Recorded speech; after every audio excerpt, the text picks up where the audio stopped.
আসসালামু আলাইকুম, শুভ সকাল। সবাই কেমন আছেন? বাংলাদেশে সেই শীতল বাতাস, মুক্ত বাতাস, শান্তির বাতাস যেন সৌদি আরবও বইছে। গতকাল রাতে অনেক বৃষ্টি হয়েছে সৌদি আরবে, অনেক বৃষ্টি। রাত্রে এত বৃষ্টি হয়েছে, সকালে ভাবতেই পারিনি যে এত সুন্দর একটা সকাল দেখতে পাবো। খুবই সুন্দর একটা পরিবেশ, মনোমুগ্ধকর পরিবেশ। আকাশে যেমন অল্প অল্প মেঘ, ঠিক তেমনি নিচে পানি। বৃষ্টির পানিগুলো পাথরের উপরে অনেক সুন্দর লাগতেছে, পাথরগুলো চিকচিক করতেছে দেখতে।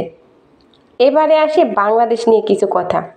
1952 সালে যেরকম বাংলাদেশ স্বাধীন হয়েছিল, ঠিক তেমনি আবার দ্বিতীয়বারের মতো আন্দোলন করে ছাত্রছাত্রীরা বাংলাদেশটাকে দ্বিতীয়বারের মতো আবার স্বাধীন করলো। সফলতা পেয়েছে কোটা আন্দোলন, সফলতা পেয়েছে ছাত্রদল, সফলতা পেয়েছে জনগণ, জাতি পেয়েছে স্বাধীনতা। আবারও প্রমাণ হয়ে গেল শিক্ষাই জাতির মেরুদণ্ড। জ্ঞান দিয়ে তারা দেশকে স্বাধীন করেছে, কোনো অস্ত্র লাগেনি। আমি মনে করি এটা কোনো কোটার জোর না, এটা হলো মেধার জোর। মেধার জোরে আমাদের ছাত্রছাত্রীরা আমাদের দেশকে স্বাধীন করলো, তাই মন খুলে গাইতে মন চাইছে।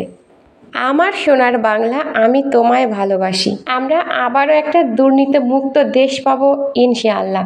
এখন শুধু চাওয়া একটাই, জনগণ যেন সঠিক ব্যক্তির কাছে দেশের দায়িত্বটা দেন। আমার মতে সেই যোগ্য ব্যক্তি হলো আমাদের প্রিয় মাওলানা মিজানুর রহমান আজহারি। আপনি কি চান উনি দায়িত্বে আসুক? আমার মতে কোনো নারী নয়, এবার একজন পুরুষ শাসক আসুক, যে দেশটাকে সঠিকভাবে শাসন করতে পারবে।